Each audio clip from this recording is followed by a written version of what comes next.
not only are you back home, but because of your special appearance today on the show, I'm going to bust out the therapy couch just for you. Dude, I'm looking forward to it. Are you going to make me cry?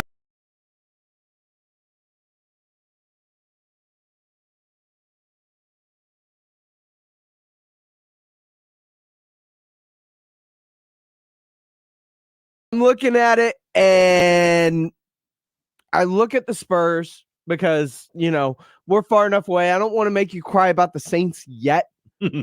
So we'll get into that therapy couch a little bit later, possibly as we get closer to the NFL season.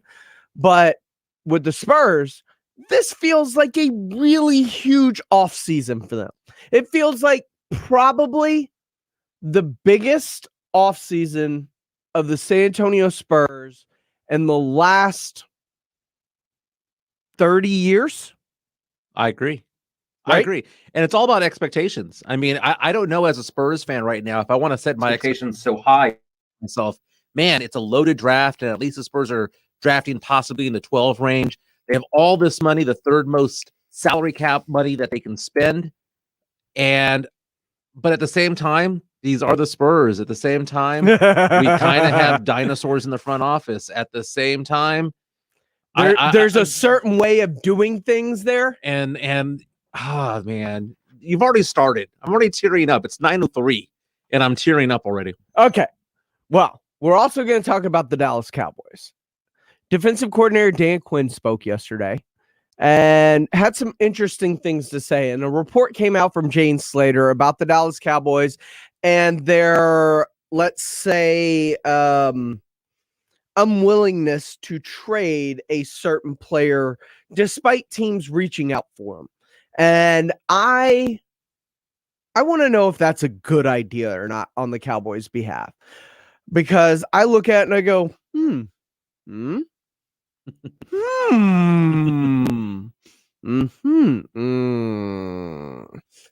that was basically my thought process as I saw the news break, started to digest the news, and then found out what the Cowboys were doing with said news. And I was like, all right, I get it, but I don't get it. And it feels like hedging your bet almost, in a sense. And you being the gambler, of course. But man, the playoffs have been so good this year. The NBA playoffs. Like, I know the Lakers are out. The Clips forced a game 7 last night, so they could be out as the road team continues to win in that series. But just throughout, the Heat getting bounced out as early as they did, the Brooklyn Nets looking as good as they did, while it was awesome seeing the Garden rocking in Madison Square Garden, the Hawks are very impressive young team. Like, there is a lot of youth and excitement when we come to this NBA playoff right now. It's been so much fun. It really has been. On the West, it's been chalk, for the most part, but that part of that chalk is having the Lakers get knocked out, right? Yeah, I was about to say, it's weird to say chalk and the Lakers are out. Right. I mean, defending champs, knocked out, LeBron is gone, and I am grateful for that. I'm not a big LeBron fan. I respect him. He's one of the top 5 all time, but that doesn't mean I need to cheer for him, right? I'm cheering for this Suns team because of how they've built it. They've kind of built it from the ground up. They've built it through the draft. Got a couple of quality free agents. It's a template for what the Spurs should be doing this year. It sounds a lot like another team, just not quite like another team. Exactly. But this Lakers, the Clippers Maverick series has just been so ridiculous. 6 games, all won by the road team. That's just ridiculous, man. Neither team deserves to go into the next round. If you can't win at home one time in 3 tries, you do not deserve to go into the second round. Let's just go ahead and give the other team a bye at this point, because, who's going to win Game 7? Who knows? Absolutely, who knows? How can the Dallas Mavericks have a Game 6 with a healthy Luka Doncic? And oh my God, I was thinking about Quinn Hudson all last night in the fourth quarter because I haven't called him since, and I wasn't going to be that guy You should have. I would have been that guy. Because he was on the Blitz with us last night, just talking about, oh man, Luka's gonna go off. He's the best player in the league right now, and then they stunk up the joint. And then Kawhi does what Kawhi does. But what's weird is that they're gonna go to LA. Who's the favorite in that game? I mean, if I was in Vegas right now, I would normally say odds are a home team has to win a game in the series. But obvious, right? But would you be at least one? Yeah. What are the odds? They're not great. Yeah. I can tell you they're not great. It's kind of like, I know they say when you play roulette that it doesn't matter what the last spin is because they're all independent of each other, but it's kind of like going up and you see that it's been red 9 times in a row. And even though mathematically it's possible that was okay, you look at that and go, God, it's got to be black the next time, at least once. It's like you're going up there and you're about to throw it on 7. And it's like you saw it just landed on 7. You're like, it's not going to land on 7 again. When it very well could. Yeah. But the math doesn't there's no change. way. But you look at this game and it's like, they say it's all about adjustments. I don't know if it's about adjustments in this series in this particular sense, because I just think that both teams have wet the bed. Let's face it. Last night, that dude was the best player on the court. Yeah. And as much as it pains Spurs fans to see him succeed, he proved he was the best player on the court last night. Man, this is like having Kate Upton as an ex-girlfriend. I mean, yeah, you had Kate Upton, but she's somewhere else. Keyword had. But at the same time, you had Kate Upton. Yeah. It was fun while it lasted. It was. And that's how I know that I'm not a Spurs fan per se. I'm a Rockets fan. But I mean, the Spurs are a close second now. Like, Okay. I've covered them for 2 decades. Like, I want them to win when they're in it. Like, I want them to be a good story. Wait, for who's me your to team? Who's your team? I'm the Rockets. Okay. I'm from Houston. Okay, I knew the whole Texans aspect of it all. Yeah, but yeah. I didn't know it's all Houston. Like, Okay, so all my sports allegiances. I grew up going to games in the Summit, which is now a church. I grew up going to the Astrodome and watching the Oilers play, and I grew up watching the Stros play at the Dome as well. So, like, my sports allegiances were born and bred in the city of Houston. You think it's bad being a Spurs fan right now. Be a Houston fan of any sport right now with what's going on over there. I will tell you this, as bad as things are for the Texans, and they are awful. Yeah. They're as bad as it can be. And they are burning that team to the ground and rebuilding it from the studs up. Yep. And I get why. Like, I get why. I have a Jameson bet offer for you in a second, by the way. The Astros, ALCS last year, Game 7, 1 game away from the World Series. They been in the World Series the year before that. A couple years ago, they won the World Series. They are good again this year. That offense and the pitching lineup starting to come around. So being an Astros fan is okay right now for the most part. Being a Rockets fan, I feel sorry for Spurs fan being a Rockets fan. And hear me out. I get the head tilt, but hear me out. So our star wanted out and dictated where he was going, right? Mm-hmm. The Rockets did it right. Not only did they trade away their best player to get as many assets as they could, I would have rather have had Jarrett Allen in return, but I get it. Oladipo, you flip him, you get another pick. You're doing this from the ground up. They did it right. They acquired Kevin Porter Jr., who looks like he's a potential star in the making for a 2nd round pick. And then on top of that, there are other players on that team that I can see the future with, like Christian Wood, obviously, the free agent signing, and then Jayshawn Tate, one of their draft picks from this year, like a 3-and-D type guy. Like, there are pieces in place. Kevin Martin Jr. and Wabwe. Like, I love certain players on this team, but they did it right because they are bottoming out. They have the chance at the number 1 overall pick and Cade freaking Cunningham. And this is the bet I want to make with you for a shot of Jameson or 2 over at the Rupa. 7. Okay, we've done that before together. I'm aware. Several times. I did it last night. We have photos of me looking like I got electrocuted in the electric chair. I just fried. But you mentioned Cade John Cunningham. Dyer says I'm drunk on that. I'm not drunk on it because, trust me, I know the Texans aren't going anywhere this year or in the near future. So I'm not drunk, but I am drunk on the Houston Rocket Kool-Aid in terms of that's what I'd love to see the Spurs do. Well, tear it down, play your young guys, and watch them develop, because now that I've seen my young guys develop, there is a lot of potential that has me very excited about this year, and watching them go through those growing pains gives me the possibility of adding a Cade Cunningham. Well, and here's the gut punch, and this will make John Dyer smile, and this is the bet that we'll make. Oh, if the Oklahoma City gets their pick, if they're not in the top 4? Exactly, because they have the Rockets have a 52% chance of keeping their pick. Of keeping their pick, being in the top 4, right? So that would either be Cade Cunningham and Evan Mobley, Jalen Suggs, Jalen Green, Jonathan Kuminga, one of those, right? They have a 52.2% chance of adding one of those players, but a 47.8% chance of getting no draft pick this year. That's not true. They've got 2 later. I mean, they get the one from Milwaukee.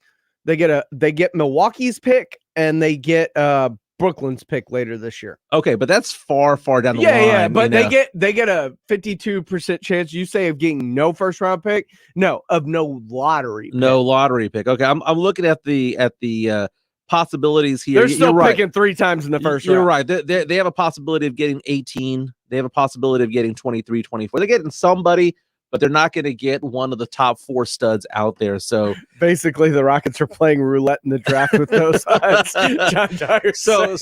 So for our bet, are we saying that they're going to have a top 4 pick? Yes. Okay. I'm taking the slightly better than even money odds that the Rockets keep their pick. Okay, I'll give you the extra 2% there of odds there. But what's going to be so great is when the lottery comes, and maybe you and I should be at the Root Pub at that point. When you get all pissed off that they're not getting Cade or one of the Jalen's or Evan Mobley, I want to be there receiving my 7 shots. Okay.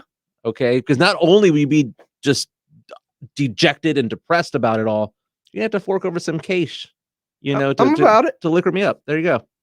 I'm about it. Let's do it. But like, in terms of the Spurs, like, that's the way I wanted to see them kind of go about it, is like, let the young guys, we saw it in the bubble, like, let the young guys run, and we never got to see it at any point this season. The only time we got to see it was literally when Pop had his hand forced because injuries. Patty was out. Who else was out? DeMar and Rudy were basically his only vets that he still had. Trey Lyles had the appendectomy. LaMarcus Aldridge was out. Like, he had no vets. He had to run the young guy. His hand was literally forced into it. So I don't, like, I'm upset, but I also get the kind of breakdown of, like, yeah, I shouldn't be upset. I should have seen this coming. It's very upsetting. We're taking a look at the Spurs right now, slotted as 12, have an 8.5% chance of moving up to the top 4 in the lottery in a couple of weeks. But man, it's harder to get that stud player at 12, 13, 14, 15, but it's not impossible, because we've had Giannis drafted at 15, Kawhi Leonard's been drafted in that range. Yeah. Paul George has been late Your draft. odds of successfully picking that late in the draft and the lottery, though, and finding hits year after year after year, not great. Yeah, it wasn't Paul George I was thinking about. It was Jimmy Butler that was a late pick as well. But the Spurs do a good job of getting the best player that's available. Yes. Doesn't matter if it's 29 or whatever. Let's face it, they also do the best job of taking the best player even when they're at the top of the draft. Yeah, that's true. They've done a pretty good job there, too. Just play them. Well, they played those guys. Yeah. Tim played. David played. It's so sad. Devin Vassell was the most NBA ready rookie the Spurs had in like 10 years. and he didn't get much run as he should have. He could sniff the court at times. He is Michael Jimenez. You can follow him on Twitter at 210 Fantasy God. I am at I Am Pleasure. This is the Saturday Morning Hangover. We are your hangover without the headache, right here on 1250 ESPN San Antonio, 94.5 FM, and on the go at ESPNSA.com. Everybody's wanting in on this. John Dyer says that he wants in on that. Texas Drew says he'll take some of that action. All right, guys, come on. You know where I'm going to be. I'm going to be at the Root Pub. Let's go. I will buy everybody shots if the Rockets fall out of the lottery. Like that. The NBA should televise the lottery. You know, the ping pong balls. Do. Well, yeah, they do like the unveiling, and then they say Price Waterhouse Coopers. Oh, you want to see the actual ping pong ball? Yeah. Yeah, then they can't keep the conspiracy theory alive if they actually televise it. I know. Patrick Ewing going to the Knicks. That's still alive, man. It's been the frozen envelope. Yeah, 35 years later, people start talking about that. Coming up next, this NBA first round has been absolutely incredible as we only have one game left in this first round series, and looking forward to the second round. It may be even better. Michael and I are going to talk about the NBA playoffs coming up next right here on the Saturday Morning Hangover on 1250 ESPN San Antonio, 94.5 FM, and of course, we're on the go at ESPNSA.com. At Napa, when it comes to serving you, our motor never quits. And when it comes to getting you the part you need when you need it, with next day delivery or same day pickup, our motor never quits. And when it comes to making a difference in our local communities by hosting fundraisers and food drives, our motor never quits. And when it comes to telling you our motor never quits, yep, you guessed it, our motor never quits. That's Napa know-how. Same-day pickup and next-day delivery available at participating stores and on in-stock items only. I absolutely love my dog, but the constant shedding, not so much. But then I got a Swiffer Sweeper Pet Kit, and it is amazing. These super thick cloths pick up a crazy amount of hair. Just look at all that. And that was from just one swipe. And the best part? Sweeper's so much easier to maneuver than a broom or a vacuum, easily getting around chairs and under the couch. You're right. Now I can focus on you, not your shedding. Swiffer Sweeper Pet Kit, because shed happens. Hey renters, it's Ty Pennington for Guaranteed Rate. Stop paying your landlord's mortgage every month. Look, mortgage rates are still historically low, so go to rate.com now to get a mortgage on your first home and upgrade your life. Like a legit home office, a new deck for summer, maybe a pool, you name it. Guaranteed Rate can help you go from renting to buying like crazy fast. Start at rate.com today. That's rate.com. Equal housing lender, subject to credit approval. Company NMLS ID 2611, NMLSconsumeraccess.org. If you're a bacon lover, I've got great news for you. This is Michael Kilbasa with Kilbasa Smoked Meats. Our authentic dry-cured bacon is now available at grocery stores near you. We make it the old-fashioned way with the finest pork bellies in our legendary spice blend. We don't pump it full of water or chemicals like other brands. All you get is thick, savory slices of delicious bacon. I hope you'll give it a try, and if it's not the best bacon you've ever eaten, I'll give you your money back. Kilbasa Smoked Meats, slow-crafted in Texas since 1949. The Cowboys take Micah Parsons in the first round. While I wanted offensive linemen, you knew they were going to help the defense. Getting Micah Parsons kept him off of Washington because there was some chatter that Washington could trade up to try to get him to play behind that front that they have. And keeping Devontae from the New York Giants, him going to the Giants with Jones and Barkley, that scares me more than him teaming up with this college quarterback. Philadelphia will figure out a way to screw that up. The Blitz, weekdays 4 to 7, ESPN San Antonio.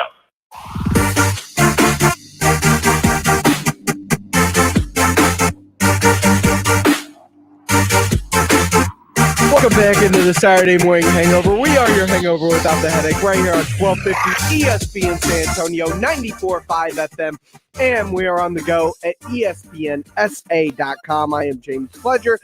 Jack Thompson is out today, so instead I brought in our Rock the Mic champ, number quattro, my dude, Michael Jimenez, and a lot of people on our Facebook and YouTube feed commenting that like they all want in on this action about the shot. You realize that like if you show up and I win, you have to pay me, right? Like you have to also reciprocate with the shot. Think about the confidence they have. Like it doesn't even kind of come to their mind that they can. Well, that it's they're gonna just lose. because Houston's a dumpster fire, so you expect everything to go wrong in Houston, and I get it because I kind of expect that too. Like I'm half expecting to lose this pick to Oklahoma City, but it's like you can't make us trade Deshaun and then take away what just like that's just mean if you do that. Now, I wonder as a Spurs fan, who's our biggest rival? Because people always bring that up. Is it the Rockets? Is it the Mavericks? Who's the rival between the Texas I mean, I get teams? the rivalry with San Antonio because like back in the Olajuwon Robinson days, that was a real thing. Yeah. There's not one right now. I would say that if I was to ask Spurs fans like what team they hate the most, and this was even before LeBron, I think it's the Lakers. And I think Sure. that might actually be the true rivalry that the Spurs have because they played each other in the Western Conference Finals. You know, Kobe and Shaq against Derek Tim Fisher. Yeah, Tim, Tony, and Monty. They have history together. And you can't tell Kobe's story without mentioning Duncan. You can't mention Duncan's story without mentioning Kobe and Shaq. Yeah. I mean, we're intertwined. And if we're going in like specifically Texas, their biggest rival, I venture to say it's the Mavs. Like the Rockets have been relevant, but not that relevant over the last, 2 decades. Like Dirk has made Dallas more relevant than what Houston has been with either Yao Ming or Tracy McGrady or James Harden. I think right now the Spurs' biggest rivalry right now is the Pop's refusal to play young guys. I think that's the biggest rivalry right now. Pop's the Spurs' biggest rival. What say you on the Kielbasa Bacon phone line? 656 ESPN 656-3776. Of course, you can hit us up on the Twitter page at ESPN_SA. I am at I am Pledger. He is at 210 Fantasy God, or you can also bother my co-host as he's on vacation at Jack_Thompson33. Just go ahead and tweet at him. Just randomly. What's he doing? He's like got some gasso or something out in College Station. His basketball team's like playing in some big tournament. I got that. I got that DM from him. Hey, can you fill in for me? And I was like, hang out with Pledger. Okay. I mean, I don't care what time of the day it is, Pledge. I don't care if it's 9 a.m. or the 2 a.m. that we usually end at night. I have fun working out and just hanging out with you. But working out, though, is what I want to do. I want to exercise once with you at the gym. Do you go to the gym, or is that like it's a gym in my apartment? The apartment complex. That's what I was saying. Yeah, look, it looks good. Thank you. They've upgraded it since COVID, and I'm not mad about that. Quinn referring to you as Peter Parker because you're deceptively cut. Is what he said. Look at you, sun's out, guns out inside the studio. On Sundays, sun out, or on Saturdays, sun's out, guns always out. I like to come in very comfortable on Saturdays. Yeah, I dress up all week long, so like Saturdays are my day to like put on my comfy clothes. Yeah, I woke up this morning and I was getting dressed, and I put on jeans and a nice shirt. That was a horrible idea. And Why would you do that? Yeah, I was walking out the door going, "No, I'm good." T-shirt and shorts, it is. As we look at the NBA playoffs, they've been fantastic to this point. Yeah. What's been your favorite series so far? Of the first round? Mm-hmm. Wow. The Suns Lakers was really intriguing because I loved it just because I love seeing LeBron pout his way off the floor. Yeah. Yeah, and not shake anyone's hands. But growing up, leave with 5 minutes to go. Growing up, obviously my favorite team is the Spurs, but growing up, my second favorite team was the Suns because Kevin Johnson was my favorite player growing up. Oh man! So as a Rockets fan, I hated them growing up. My fandom of calling Phoenix my second favorite team kind of ended around that 2007 range with the Steve Nash, Sean Marion. All that I love stuff. that team though. Yeah, it was a great team, but the Spurs and then they just kind of butted heads. And see, you talk about the Kevin Johnson ones. I hated those Kevin Johnson teams, man. One of my favorite memories, is the Mario Ellie KOD. Yeah. Like the kiss of death to the that was awesome. Well, see the kiss of death, talking about first round matchups, Trae Young in New York on Madison Square Garden doing the bow, and he says because that's how all the Broadway shows end. That was classic. It would have been even better if he had gotten that has been my favorite first round series to this point. Yeah. And it's not even because of the matchup.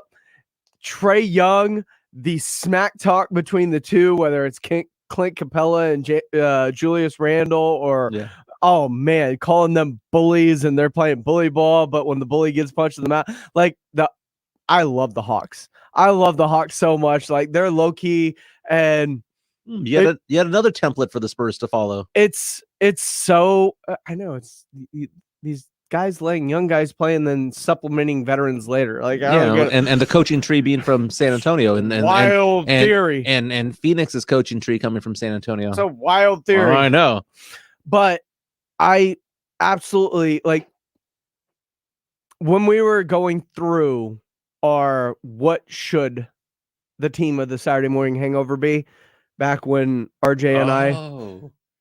Yeah, Oregon football for 1 year. Oregon, no, it's still Oregon. Yeah, and then y'all were doing like a team for soccer. Yep. And I liked Crystal Palace because it sounded like a strip club.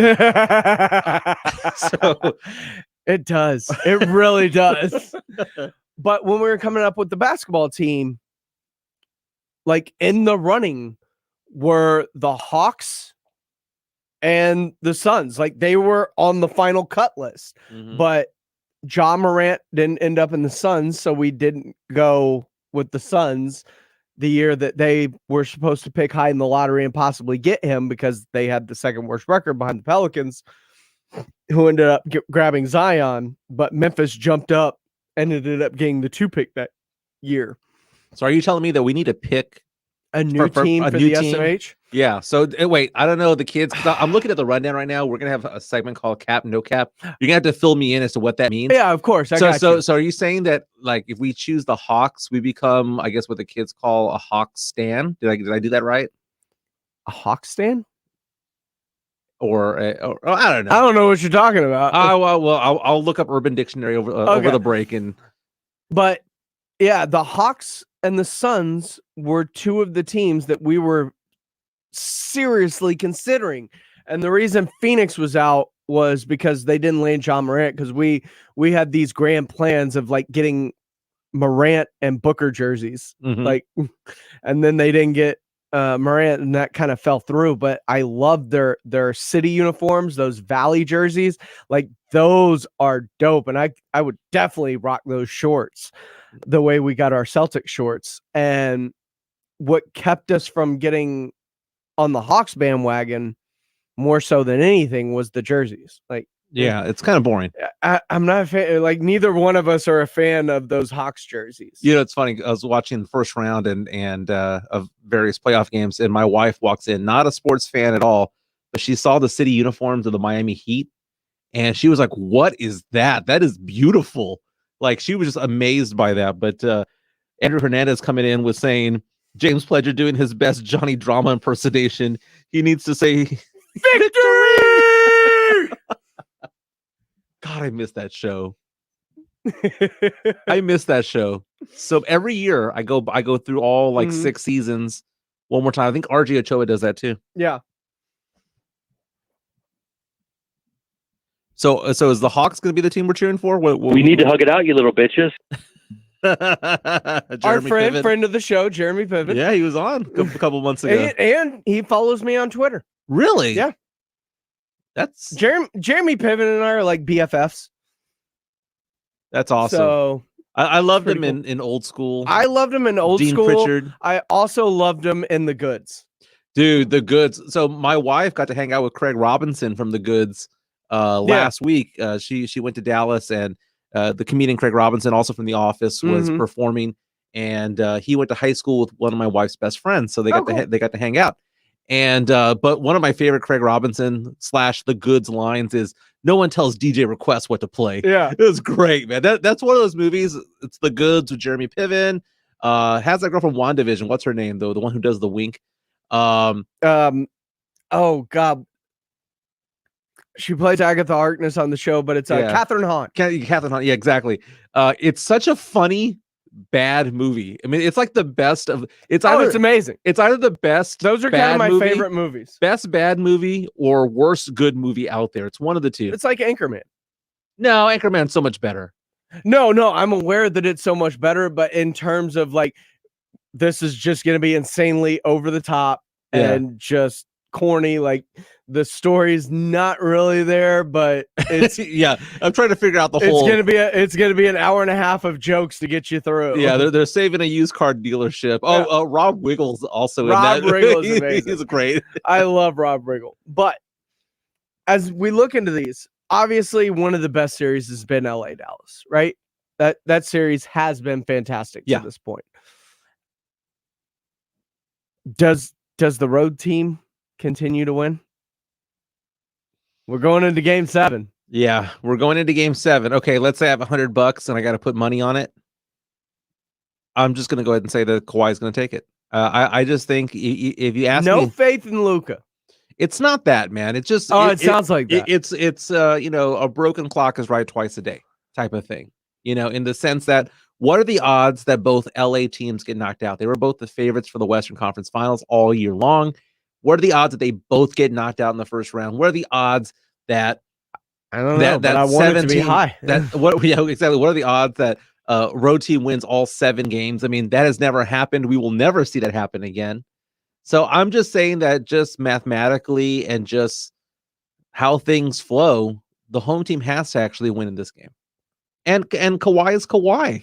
I'm aware Kawhi is Kawhi, but I'm also a little bit concerned because can Kawhi put it together like that? Because it's going to take that kind of performance in back-to-back games. Hey, check this out. The Clippers are favored by how many points? 2.5. 6. Wow, I'd jump on that. I know. I teased that up, man. Make it Mavs plus 10 or something like that. Yeah, absolutely.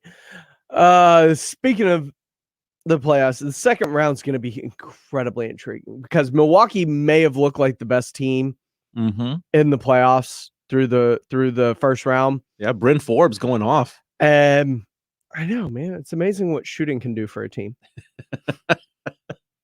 Dude, the guy's so bad defensively, but when it goes through the hoop, it goes through the hoop. Here's the thing. You can be as bad as you want defensively. If they're going in and you're shooting 40% from 3, it doesn't matter how bad you are defensively. Right. But yeah, so I mean. And you know what? The Spurs didn't have this year? Somebody that could hit from the perimeter at any sort of a decent clip. Oh, I know. And Davis Bertans is no longer on the team. I mean, that's another one. Yeah, there's another shooter. So, but he can't play defense either. But again, these guys can sometimes shoot 40%. Now, I understood. I would not want Bryn Forbes back on the team if we could get him back. I wouldn't, but Bertans, I would. I'd take them both back right now. Are you kidding me? Ship off Rudy and DeMar. Yeah, I need shooting. I need floor spacing because you know what's going to make this team better? The ability to hit from outside. Can I depress you a little bit? Sure. DeMar Carroll's still on the salary cap for next year for the Spurs. Awesome. That doesn't depress me at all. We've been paying him for like 3 or 4 years. He's like the Spurs Bobby Bonilla. Is that the one who gets paid every year? Bobby Bonilla and the Mets. But I mean, this second round is going to be fantastic. Milwaukee, Brooklyn. Yeah, that's a great series. It's going to be so good. Winner of that series is going to go to the finals. Oh, absolutely. You got the Chippy Hawks taking on the 76ers, who maybe without Joel Embiid. Yeah, that's going to be a very interesting series as it goes through. Utah getting the winner of this Mavericks Clippers series is going to be amazing. But man, Utah. They could shoot the lights out. Yeah, they could shoot. They have the lights out. Yeah, you see them on the court, and it's 3-point shooter passing it to 3-point shooter, passing it to 3-point shooter, and oh look, they're going to sub one in, another 3-point shooter. This Denver Phoenix series is going to be amazing as well. Yep, love it. I mean, who's going to stop Jokic? Jokic against Ayton? Who's going to stop Jokic? Who's going to stop Booker? Like there's a. Yeah, there's a lot going on with both of those lineups. It's who can impose their will on who. Yeah, and you say who's going to stop Jokic, but who's going to stop Phoenix's guards? Because I mean, while their front court is really really good, the loss of Murray, the back court, while Camazo and them have played well. Like Denver's backcourt's not good. Yeah. And that's going to be a very interesting series to see who stops the front court, who stops the back court, and who's going to win that series. He is Michael Jimenez. You can follow my Twitter at 210 Fantasy God. I am at I am Pledger. When we come back, we're going to talk about the Dallas Cowboys as they get ready for training camp. And they're going to Oxnard. But will they be short a player when they go to Oxnard? It's an interesting question. Michael and I will debate whether it's a good idea for them to hold on to someone that is generating trade interest. That's coming up next right here on the Saturday Morning Hangover on 1250 ESPN San Antonio, 94.5 FM, and on the go at ESPNSA.com. What is Dan Quinn's impact on free agency and the defense this year? The change of defense. As a Cowboy fan, I kind of hope with what we saw with the linebackers under Rod Marinelli is what we get back to under Dan Quinn. I think Mike Nolan had Jalen playing far too out of position. It wasn't that long ago, although it feels like it, that Jalen Smith and Leighton Vander Esch were considered the best young linebacking duo on their way up. The Blitz, weekdays 4 to 7, 1250 ESPN San Antonio and 94.5 FM. O'Reilly. Get more miles on the road with O'Reilly Auto Parts. A clean fuel system means better gas mileage for your car. Right now at O'Reilly Auto Parts, get 2 bottles of Lucas Fuel Injector Cleaner for $8. Plus, earn double O Rewards points. For a clean, lubricated, more fuel-efficient system, stop by O'Reilly Auto Parts today or visit O'ReillyAuto.com. O'Reilly Auto Parts.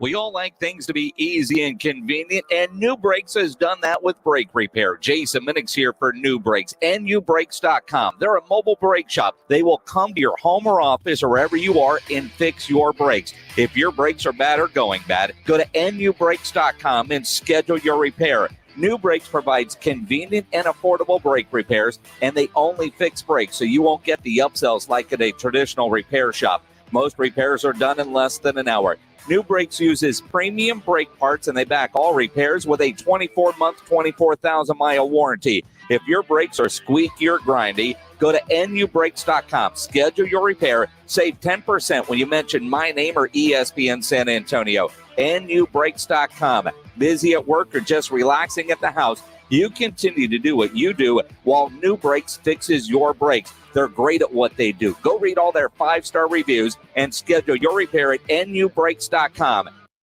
Introducing the Lowe's List. While there's innovation in every aisle, these are some of our experts' top picks for 2021. Customize any load with the Whirlpool 2-in-1 washer. Control your home with a touch, thanks to Samsung Connected Appliances. Repel the rain with HGTV Home by Sherwin-Williams Everlast. And keep the job going longer with the exclusive new line of Flex Power Tools, made for pros. To see who made the full Lowe's list, visit Lowe's.com.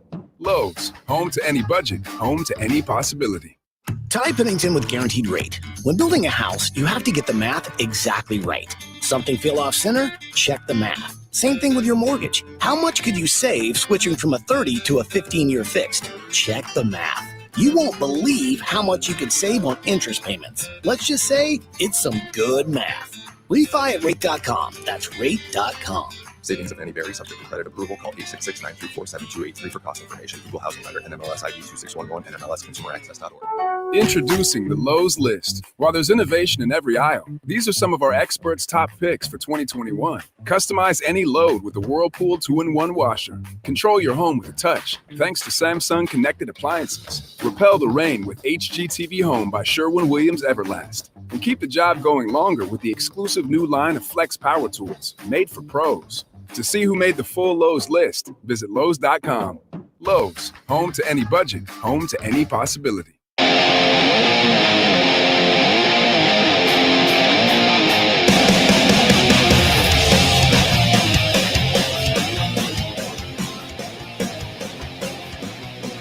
Right here on 1250 ESPN San Antonio, 94.5 FM, and on the go at ESPNSA.com. I am James Pledger. I'm joined by Michael Jimenez, who is sitting in for Jack Thompson today, who is out at a basketball tournament with his team, as Coach Thompson has left the city. But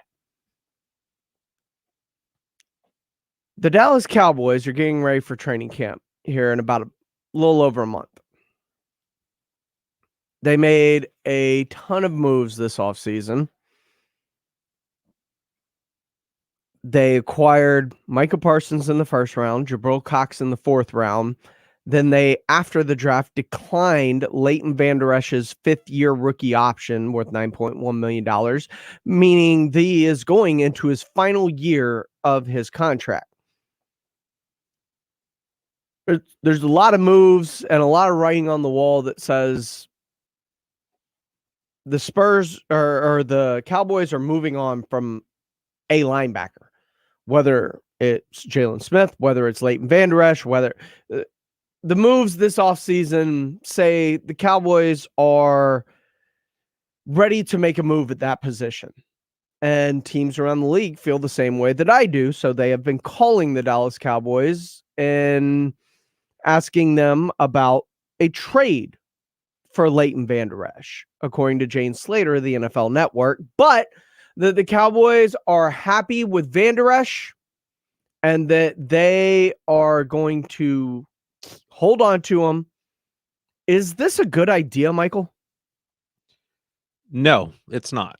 Okay, because we see this with other teams. I mean, Spurs, for example, holding on to somebody that they had no intention of re-signing.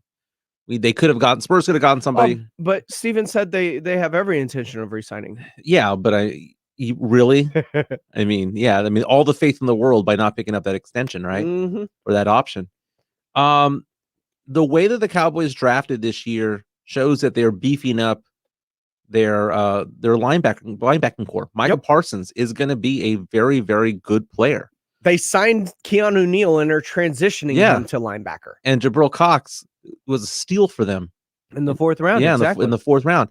So they already have these pieces in place to kind of plug in and play. These aren't players that they're hoping are going to do well. These are players that are going to be able to play in this league for a long, long time. So that being said, I understand Vander Esch was a high draft pick for the Cowboys. I understand. Yes. I understand all of that stuff. He is a very good player too. He's a good player when healthy. When healthy, exactly. So last 2 seasons played 9 games and then played 10. So he's missing almost half a season the past 2 years. And the Cowboys. I don't know if you heard this. The season's gotten to 18 games now. So. Oh yeah, and look who the Cowboys who retired this past year was Sean Lee. 17 games, 18 weeks. Sorry. They should have 2 buys. They should. They really should. They really should. But you take a look at like Sean Lee having those injuries, and it's one of those things where you take a look at Vander Esch, just like Sean Lee, very talented, but also susceptible to injuries, and it's very difficult to rely on that. So with Jabril Cox coming in, and with the Micah Parsons coming in, I think the Cowboys have some ability to be have a little bit more wiggle room there in that position. But also, if they can get another draft pick to address a need that they have, which is future needs in secondary, future needs on the defensive line, then they need to do that. There are a couple of ways that this plays out for the Cowboys, and most of them they look stupid when it plays out. They hold on to him. Mm-hmm. Leighton Vander Esch balls out, commands a ton of money in free agency. Cowboys are awarded a 3rd round compensatory pick. Right.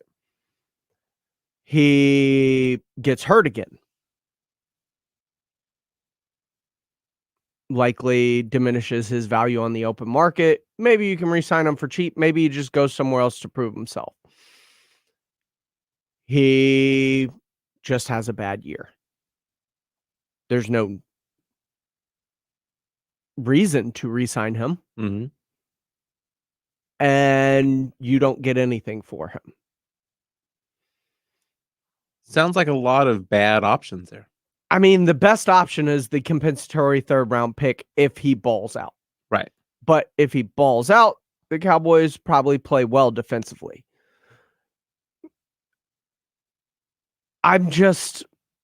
Is the risk worth the reward if, depending what's being offered for him going into these trade offers? Well, would you take a 4th for him right now? I think a 3rd. I think a 3rd is a good pick right there. It's a top 100 pick. Yeah, and it's better than a 3rd round compensatory pick. Exactly. Exactly. So I think a fourth is a low ball. It really is. Yes, but the injury concerns. The injury concerns and the final year of his deal, so you have to extend him. They declined his option, so you don't have that safety net of another year as well. But anytime you're talking about a player, you always have to look at what their ceiling is, right? He has a very high floor in the sense that you know that when he is on the field, he's good. He's good. You know that. And his ceiling is much higher. So because of that, teams will trade based on optimism. They'll trade based on the possibilities of certain things happening. Mm-hmm. But you're right. I mean, he does have a really good year. That's great for the Cowboys for 1 year, but they didn't pick up his option, so therefore he might have been priced out of what the Cowboys are willing to pay for him to keep him. So it's one of those things. I mean, look at Dak, right? What did they sign Dak to? What they could have had him for $45 million. Yeah, they could have had him for 30, 32 had they signed him 2 years earlier. They could have Leighton Vander Esch for 9 They could for have year him 5. for 35. They could have overpaid and it'd still be a bargain. Exactly. And then Vander Esch could have gone for 9, but let's say that he has a Pro Bowl year this year.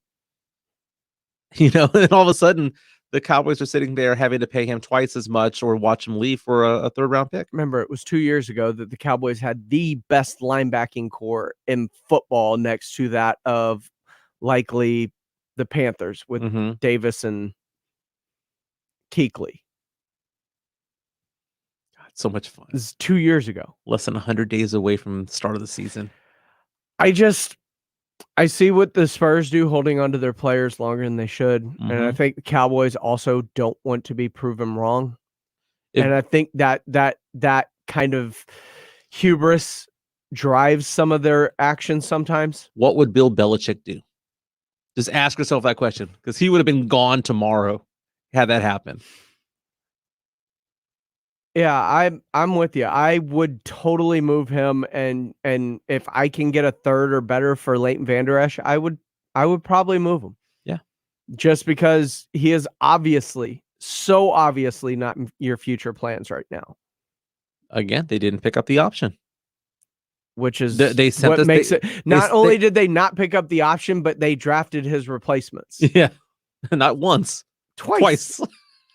They sent the signals out there. So it's one of those things where, even if the Cowboys did dangle him out there and we're being proactive about it, it's one of those things where, other teams know who they have on their roster. They know the depth chart. Now, if it was just Jabril Cox in the 4th round, I'd be like, all right, they took a flower on a guy that fell in the draft. Like he provides depth for if Leighton gets hurt or something. Like, I get that.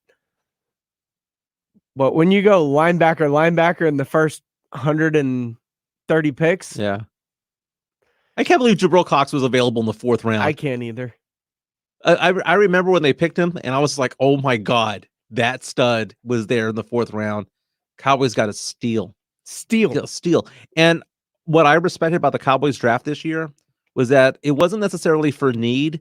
They drafted a lot of times the best player available. Mm-hmm. And I know that there was need for secondary, but once J.C. Horn was out and Patrick Surtain was drafted right in front of them, they didn't reach. They didn't reach. They said, you know what, best player available. And sometimes you're going to be overloaded in one part of an offense or defense, and it doesn't matter. You want to have that player that's going to be there for 10, 12 years. And I like Kelvin Joseph. Yeah. But there were some head scratchers. Yeah, later on. Digizua felt like a reach. Later on in the draft, Nashawn Wright felt like a huge reach. Chauncey Goldston felt like a little bit of a reach. Yeah. Like there are some players they took in the 3rd and 4th rounds that just felt like reaches. When you move up one spot, you can get a Trayvon Moore. Like they should have done that. They absolutely should have, because what is the point of 11 draft picks when your roster's pretty set, right?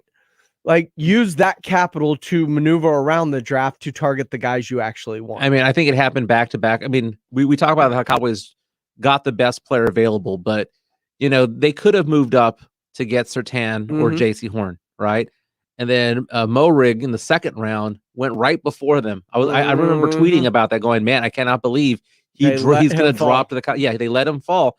And what happens? I think it was the Raiders who traded up to get in front of the Cowboys. So though the Cowboys, I don't think had a bad draft. No, they could have been a little bit more aggressive to move up. Killed it because they had the capital to maneuver to get the perfect players. And even if they didn't get Surtain or Horn, well, let's say they had gotten Morig and Parsons. Pick. Yeah, Parsons, Morig, and Jabril Cox.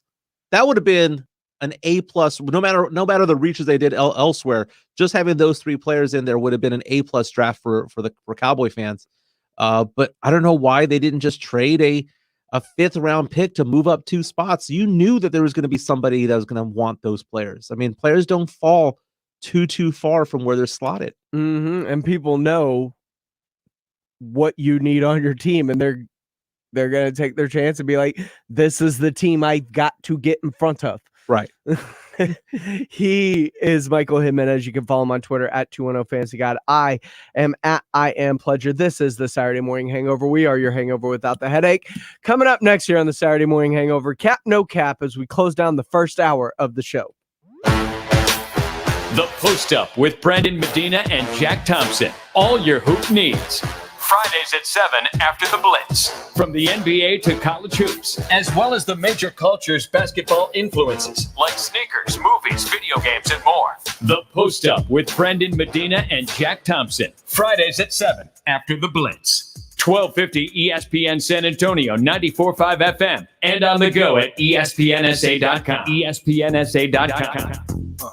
Ty Pennington with Guaranteed Rate. When building a house, you have to get the math exactly right. Something feel off center? Check the math. Same thing with your mortgage. How much could you save switching from a 30 to a 15-year fixed? Check the math. You won't believe how much you could save on interest payments. Let's just say it's some good math.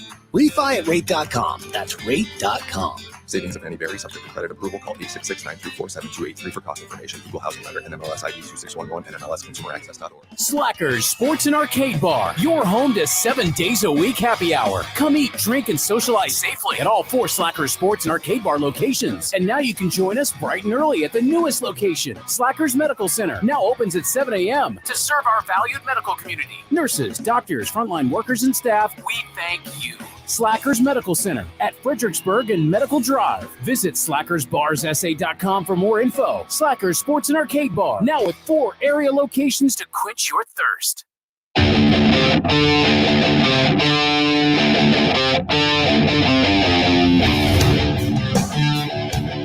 Welcome back into the Saturday Morning Hangover right here on 1250 ESPN San Antonio, 94.5 FM, and on the go at ESPNSA.com. Taking a look at our Facebook Live and YouTube streams. Andrew Hernandez says, yeah, the Wolf Hunter is on his way out.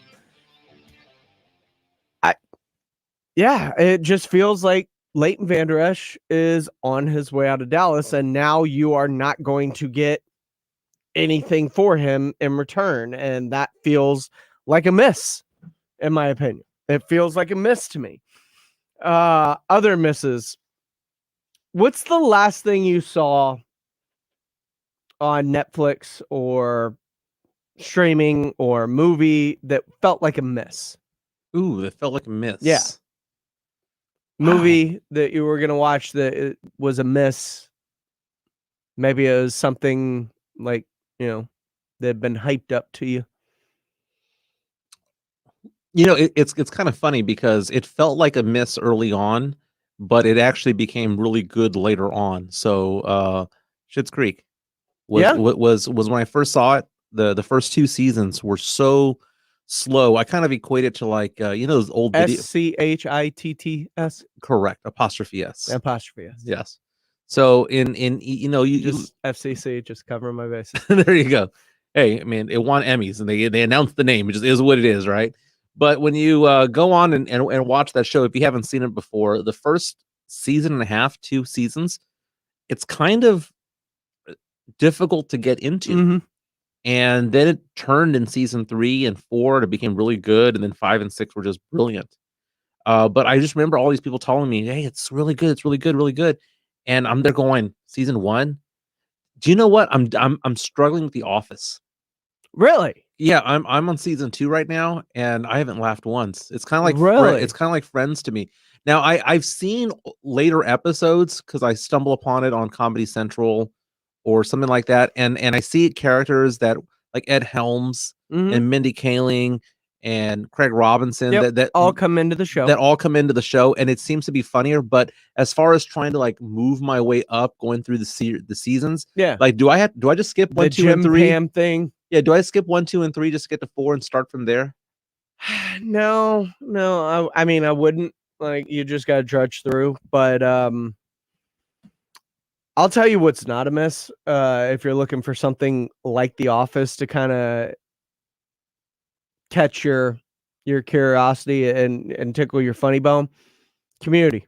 Oh, dude, I'm a Community fan like you wouldn't believe, man. Community is, I mean, just Troy and Abed in the morning. Beyond that, Yeah. I mean, Annie Edison will forever be one of my crushes. Oh yeah, and has been my crush because I remember watching that show when it first came out, like in 2009 or something like that. Oh, I love Donald that Glover's show. fantastic. Love that show. It's great. Joel McHale is awesome. brilliant. It's brilliant, and some of the phrases in there, like you Britted it. You know, like when somebody messes up at something, oh, you Britted, oh, you really Britted that. the Sophie B. Hawkins dance makes me laugh. But there's one where it's when Chevy Chase's character dies, and they're reading his will, and they're all taking a polygraph test. That is one of my favorite episodes ever.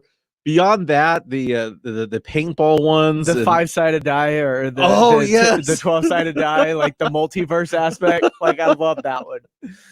Oh, it's so and then I like the passive aggressive what's her name? The passive aggressive lady who's very religious.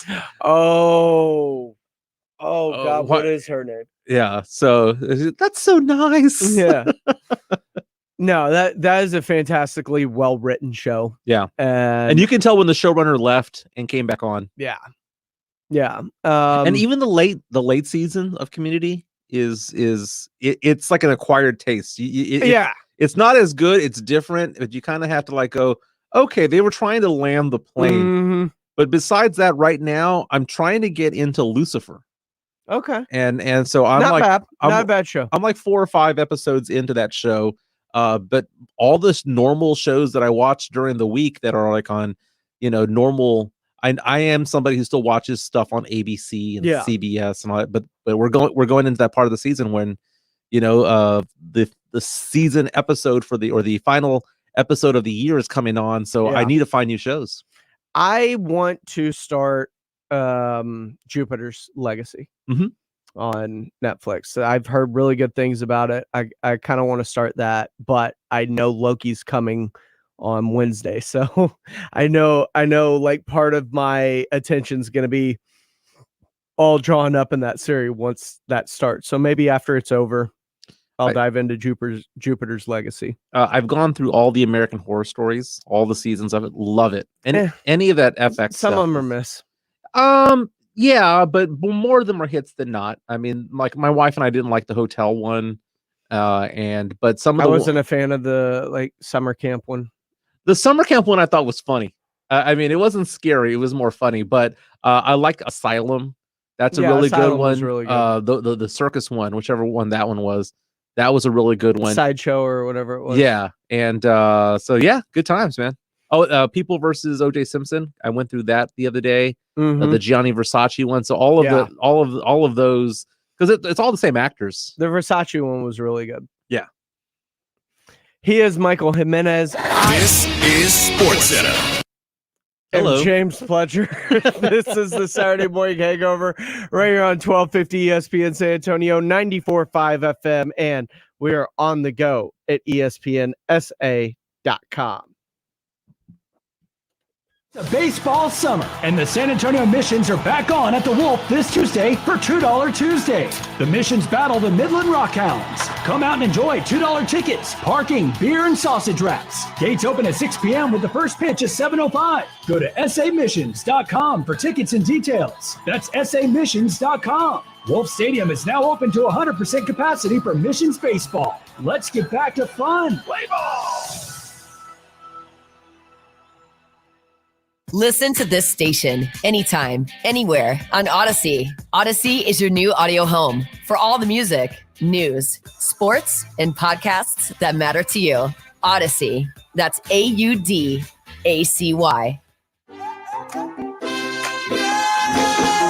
James Pledger, Jack Thompson. The Saturday Morning Hangover. Good morning, San Antonio. Welcome into the Saturday Morning Hangover right here on 1250 ESPN San Antonio, 94.5 FM, and we're on the go at ESPNSA.com. Welcome back to hour number 2 of the Hangover. We are your hangover without the headache. I am James Pledger, and filling in today for Jack Thompson is our Rock the Mic 4 champ, the Quattro, Michael Jimenez, as we are going to bust out the therapy couch here this hour for him. Oh, you're going to like this. This is going to feel good for you. This is exactly what you've been looking for. I'm relaxed. I'm composed. I've already internalized the Spurs season and what's ahead. Have you? Well, as good as I can be. Okay. As good as I can be. It's going to be fun, though. Looking at the NBA playoffs this year, they've been fantastic, right? It has been. Like, seeing LeBron and AD get bounced early, that's a good thing, right? Well, I mean, not if you're, the NBA and you want ratings. I mean, but here's the thing. Are the ratings strictly tied to LeBron? Yes. Okay. And it's not so much that the NBA, I'm not saying the NBA is trying to make things for him, but the NBA is better off when he's going far. I mean, just like the NFL is better when the Cowboys are doing well. So you're saying the NFL haven't been good in years? It's been a while. Because it seems like the NFL is doing all right. That's true, but it could be even.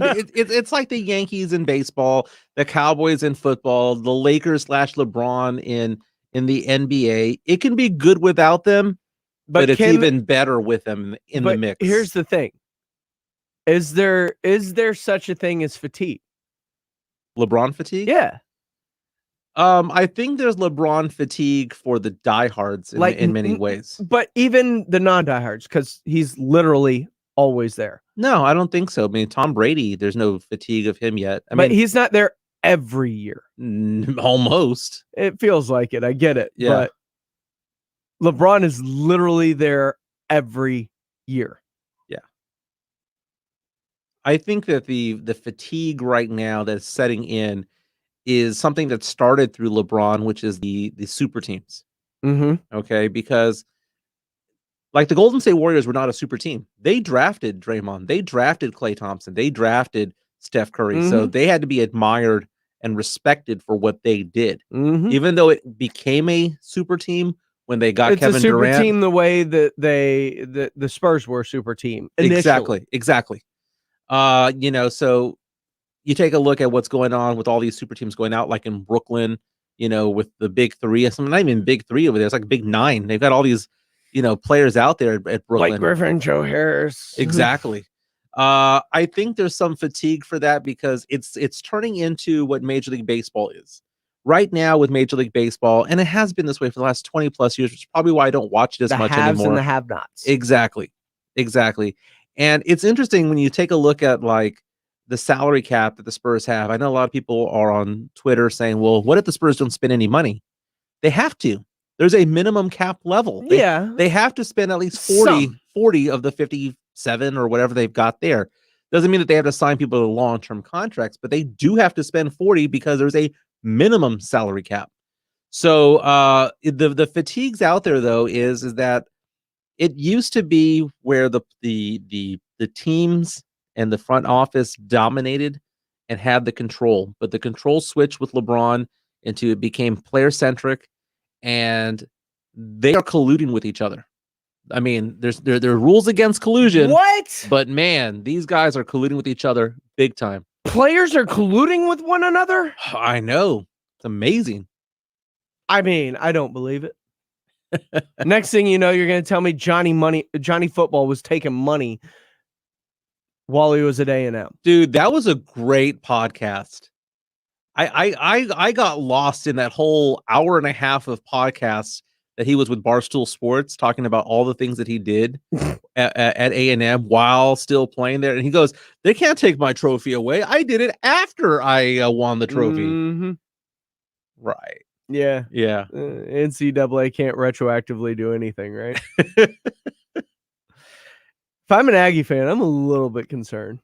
Oh, I know. And, just hearing him talk. Concerned in the terms of, and I know it's legal now, but it wasn't then, of retroactive sanctions against the school. Yeah. I mean, he flat out said that he was doing stuff that he shouldn't be doing. Yeah. He said we snuck around to do it. I mean, if you're sneaking around, you ever He use laid that out term, the entire plan. Yeah. We go to the Fountain Blue. There's thousands of people there. He talks about how he made $3,000 one day and someone looked at him and said, why did you make 3? I can get you 30 the next time. Okay. Yeah, it's like, okay. He said, quote unquote, I made a good living while in college. Here's the only thing I don't buy about his entire story. Yeah. I had $65 in my bank account waiting on my next beginning of the month stipend to kick in. Johnny comes from oil money. Yeah. It's hard for me to believe that he ever had $65 in his bank account and he was worried about anything. You learn so much from that. So it's on YouTube. So you can just look up, Johnny Manziel, Barstool Sports. And it's about an hour and a half of him just chilling, I guess, with friends and talking about how he says that he was depressed after getting cut by the Browns, but he talks about during his college years with A&M about how he won the starting position within 11 days, but then got kicked out of college sports through A&M, that he got in trouble, fake IDs and all that stuff, and that they had to more than 20 people spoke on his behalf and wrote letters on his behalf. Do you know what this sounds? It sounds like a lot of privilege of some sort, right? Because everybody always stood up for him and didn't let him suffer the consequences of anything that he did. And probably the most telling thing that he said, aside from the fact that he talks about breaking the rules to take money while he was still a quarterback. Gasp. Yeah, and he goes, "Oh, just take away my 9-4 record because I'll keep my Heisman because take his Heisman." Yeah, take it. But he talks about the fact that he knew once he was playing in the NFL that he did not love the game or have the work ethic to be successful. That he liked playing football but didn't love it, and how now they ask him what is he doing now. He goes, "Well, I made a lot of money the first 3 or 4 years I was in the NFL, so." He's living off of that. I mean, he spent a lot of money too. Yeah, I mean, Grey Goose isn't cheap when you're buying the bottle at a bar. Bottle service in Vegas is spending $800 for a $40 bottle of bourbon. You remember his stacks of money where he was using it as a phone? Yeah. What is? Where was he? He was at the club. He was at Live, right? In Miami. Vegas. Yeah, I don't feel bad for him. What I do feel bad about, though, if I feel anything bad about Johnny Manziel, is that he lived a life where no one told him no. And because of that, he has no real remorse for anything that he did, because if people thought that he shouldn't suffer the consequences, why should he feel remorseful about what he should have felt back then? It's interesting because you wonder how because he's not in the public eye anymore. Outside of this interview, you haven't thought about Johnny Manziel and how long? Yeah. So maybe he is now. Maybe he has been humbled. I don't know. Well, he mentions going to Nashville and meeting up with friends and people recognizing him and saying, "What are you doing here?" And he says, "I'm just here to have a beer with my friends. Can you? I just want to be normal." Like he kept on saying, "I want to be normal. I want to be back with the boys." No, he doesn't. He fought his whole life to be recognized. You can't turn it off. Like his entire career was dedicated to fame and the things that fame brought, like the partying. And you can't then retroactively turn around and say, I don't want this anymore. You brought this on yourself. You wanted it. You fought for it. Yeah, but you can want to step out of the limelight. I mean, he may want to dip his toe in the public eye from time to time. No, not dipping your toe in the limelight. Like, you fought to be not just in the limelight, but the star, the center face, the name. Everything he did was about getting his name out in public when he was younger. And you can't make that go away once you've turned that light on. That light's forever for the most part. It's hard to slip back into obscurity after that. Do you know what I think of when I think of Johnny Manziel? I go back to, remember on ESPN, they used to have that quarterbacking session that they would have with John Gruden? Yeah, QB Camp, yeah. And they were showing one of the most famous plays that Manziel ever had, which is basically he was just scrambling around, going left, right, going backwards. The Alabama play. Yeah, and then chunking the ball downfield for a touchdown. And Gruden just basically saying, there was a wide open receiver here. There was a wide open receiver here. There was a wide open receiver here. The reason why that ball was caught was because Mike Evans is 6'5", is 6'5", and is a first-round draft pick. He goes, you were awful on this play, and it is your signature, most famous play in college football, where you missed 3 open receivers. And I remember watching that, and going, any of them would have gotten him a first out. Yeah, and I remember just watching that, going, wow, he's really going to suck in the NFL. And the Browns, being the Browns, took him. And I remember he's talking in that podcast about how he wishes he can go back in time and tell certain teams to screw off, but he was going to be a failure no matter where he went. Mm-hmm. No work ethic. The thing that makes Tom Brady, Aaron Rodgers, those players as great as they are, is they live the game of football. Like, I don't know what Tom Brady's going to do when he actually does retire, because he lives football to the point where, what was it, 10 years ago, Giselle was begging him, like, haven't you won enough? Yeah. Like, come be a father. Like, let's retire. Let's do something else. And there's a certain drive, and it doesn't have to be an intense drive. I mean, the drive between a Kobe Bryant and a Tim Duncan were identical. It's just one was more vocal about it than the other.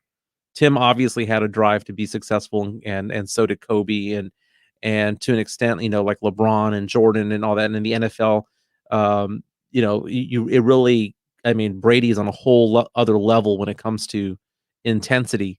But there's always that chip on your shoulder about how you got wronged. And I don't think Manziel had that chip on his shoulder because he was never wrong. He was always bailed out. Speaking of Tim Duncan and the Spurs, this may be the biggest offseason for the San Antonio Spurs since pre-Tim Duncan.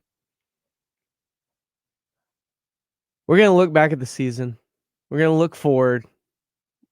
We're going to bust out the therapy couch as I get Michael into his safe space and just kind of figure out where we are with Spurs fandom right now. That's coming up on the Saturday Morning Hangover on 1250 ESPN San Antonio, 94.5 FM, and on the go, ESPNSA.com. Guys, stop putting your love life on hold. U.S. Pharmacy has some exciting news. If you've been wanting to try Viagra or Cialis, now's the perfect time. Call today and receive 90 little blue or little yellow pills for only $119 with free shipping. Why order some low-dose sildenafil from one of those subscription services when we can give you what you want now? Call 800-990-6271 and we'll rush your order discreetly packaged to your door. Been thinking about trying Viagra or Cialis? Call U.S. Pharmacy at 800-990-6271 for as little as only $119 for 90 pills. Need your package in a hurry? Call 800-990-6271 and ask about our express shipping option, and we'll rush your order to you as soon as possible. Save money on the little blue or yellow pill you've been wanting to try. Again, 800-990-6271 now. That's 800-990-6271. O'Reilly. Right now at O'Reilly Auto Parts, get up to a $15 gift card after mail-in rebate when you purchase select Superstart batteries. With the power and capacity your vehicle demands, Superstart batteries are designed for lasting performance and consistent starts. Turn the key with confidence with Superstart batteries only at O'Reilly Auto Parts. O'Reilly Auto Parts. Are you a business owner looking for funding? Greenbox Capital is here to help by providing easy working capital loans in as little as 24 hours. Visit greenboxcapital.com/apply now to fill out a short form and get started today. With funding from $3,000 to $500,000, Greenbox Capital can help. Visit greenboxcapital.com/apply now to receive a special offer of 10% off cost of working capital. Greenboxcapital.com/apply now and get business funding needed without stress from traditional lenders. Greenboxcapital.com/apply now. Fast funding for small businesses. Start with everyone with a brand new puppy they cannot leave home alone. And there he is now, disemboweling a sofa. Now narrow it to the puppy parents who need to get their prescriptions refilled today. For you, there's Walgreens same-day prescription delivery. Medication sent right to your door from the local Walgreens you already know and trust. So you can spend all day at home teaching your new puppy some manners. Elroy, roll over. Or just sit there and tilt your head. Aw. To join, text JOIN-RX to 21525.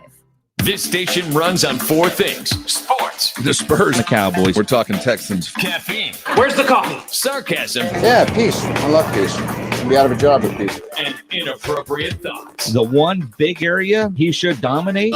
Phrasing. If he's lost inches, Hey, phrasing! he doesn't even have that anymore. So we're just done with phrasing, right? That's not a thing anymore? San Antonio sports leader, 1250 ESPN San Antonio at 94.5 FM. All day, every day.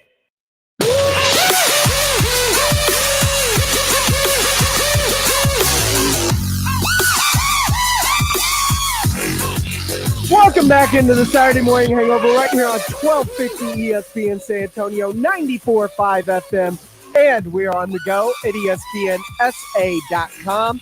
I am James Pledger. Jack Thompson is out filling in his stead is the Quattro. Michael Jimenez joining me, and homework for you. And you don't have to worry about it starting slow. It's a fantastic series all the way through. The comedy is both low-hanging fruit and highbrow as you can get. The writing in it is fantastic. Watch Archer. It's on FX. Okay. So is it on Netflix? Hulu? Okay. So go to Hulu. You won't be disappointed. It's some of the most cleverly written. And our friend, Miss Bluth, Jessica Walter, she plays Archer's mom in the series. So, and she's very much like Bluth. She is very it's the same character for the most part. It's fantastic. The writers for the series Archer they're clever. They're extremely clever. And there's going to be some jokes that just continue to pop up throughout. Like there's going to be callback jokes. Like it's insanely well written. I'll check it out. This is the Saturday Morning Hangover, 1250 ESPN San Antonio, 94.5 FM, and on the go at ESPNSA.com. Before I get you onto the couch, I got to ask a question because I've seen this like 30 times now. What do you think of Mac Jones wearing 50? That bothers me. Like on an RJ level, like on an RJ level of like the 2 bothering him or the single digits or the 11s at linebacker, like 50 as a quarterback bothers me. First of all, quit being an old man because you gave me crap. I did. You gave me crap when I was like, I like it when the home team wears white. And you were like, no, the Spurs. Don't be that guy. Yeah. So don't be that guy who's like a linebacker wearing 11. No, wearing those I love. Okay. I love all of those. But it's just 50 looks weird on a quarterback. We're running out of numbers, man. Think about it. When we are old men and all the numbers are going to be like, there's going to be like every team's going to have 20 to 30 numbers. Yeah. We're going to have like, number 106, There's gonna be symbols. There's gonna be there's going to be emojis as uniform numbers. So this was part of my plan to kind of get you comfortable. So go ahead and Okay. kick your feet up now. All right. Get ready. Get on the couch. All right. I'm doing this. If I fall back, yeah, I got you. It's not on Facebook. Oh, yeah, I am on Facebook. Yeah, There you're on you go. Facebook for sure. If he suddenly ducks out of screen, you can start laughing. All right, Michael. Deep breath. Okay. It's therapy couch time. You're in a safe You're in a safe place. The Spurs season. I'm going to take you back to the bubble. I'm going to take you back to 6-2. The good old days. The good old days. And now we fast forward through an off season. We're coming into DeMar's final year. We're coming into LaMarcus's final year. Rudy's contract is up at the end of the year. Patty's contract is up at the end of the year. But we've been promised FIBA Patty. No. I mean, we did get FIBA Patty. I'm not mad at Patty's performance this year. Patty played well. Patty had career highs across the board. I'm not upset with Patty's performance, but you can be because this is your therapy couch. But we're coming into the season. All things are ahead. We just saw what we saw in the bubble. Now, fast forward to the end of the season. Here we are. DeMar is still on this team. LaMarcus was just waived. Rudy is still a part of this team. Patty is still a part of this team as currently constructed. What are your thoughts on the Spurs season from what you thought coming out of the bubble through the draft and the off season and then through the season? Well, first of all, Pledge, you're saying that I'm in a safe spot. You're in a safe place. And this is a very safe place. It's just us here. As I'm looking at you, It's just us and this huge picture of Paul Gasol in a Spurs jersey. It's really, just us it's and really, the Powell picture and John Dyer and Texas Drew and everybody listening in Radio Land, Kenneth, my favorite arborist for Alamo Tree Care. It's just all of us. I mean, last season was a failure, but it wasn't a failure on the part of the players. It was a failure on Pop. It was a failure on the front office. It was a failure when it came to strategy.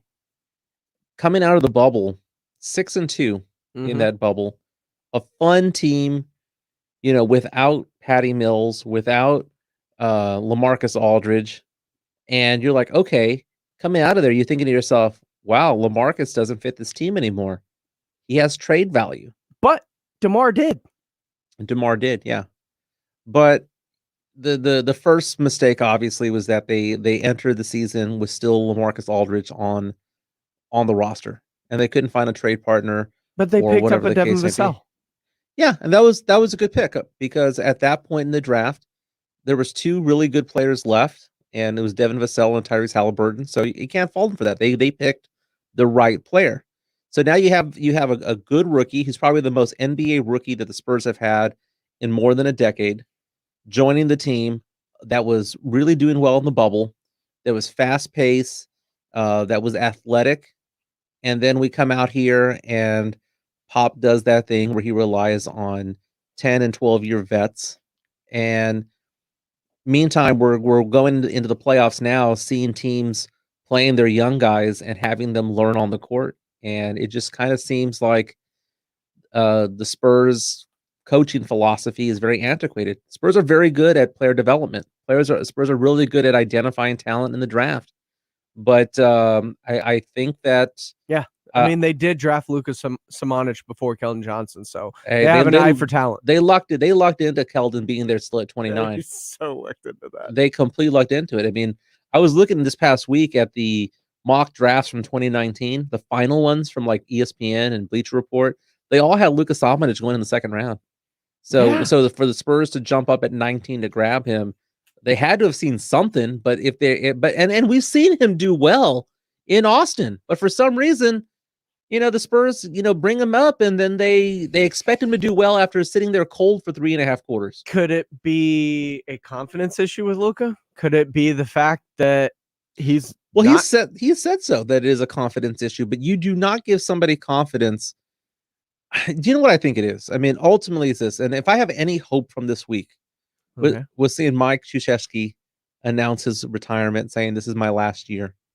And I'm thinking, Pop's not doing a victory tour. Oh, I know. He's gonna be like Duncan and just fax in his retirement. Yeah, 100%. Yeah. We're gonna get a 2-line email in our inbox one day. And as a Spurs fan, I hope that fax has already been written, and they're punching in the numbers as 210 to whatever number is at AT&T Center. Don't get me wrong. I believe that Pop is one of the 2 or 3 greatest coaches of all time. If you want to say put him at number 1, then yes, that's fine. But there's certain coaches for certain situations, and the Spurs don't need a Popovich type of coach right now. We needed more of a Larry Brown type of coach right now, someone who develops young talent. And hold on, wasn't Larry Brown the one that messed up? Was